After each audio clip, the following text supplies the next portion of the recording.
أعوذ بالله من الشيطان الرجيم.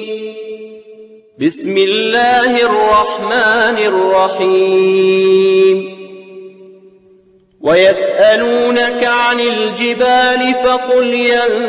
ينسفها ربي نسفا فيذرها قاعا صفصفا لا ترى فيها عوجا ولا أمتا يومئذ يتبعون الداعي لا عوج له وخشعت الأصوات للرحمن فلا تسمع إلا همسا يومئذ لا تنفع الشفاعة إلا من أذن له الرحمن ورضي له قولا يعلم ما بين أيديهم وما خلفهم ولا يحيطون به علما وعنت الوجوه للحي القيوم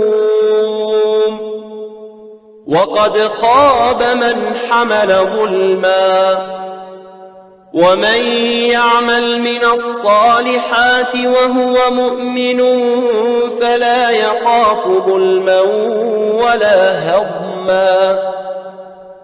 وكذلك أنزلناه قرآنا عربيا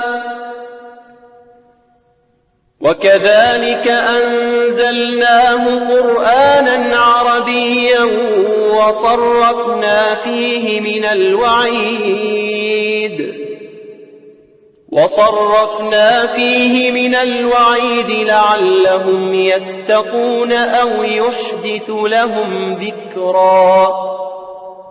فتعالى الله الملك الحق ولا تعجل بالقرآن من قبل أن يقضى إليك وحيه وقل رب زدني علما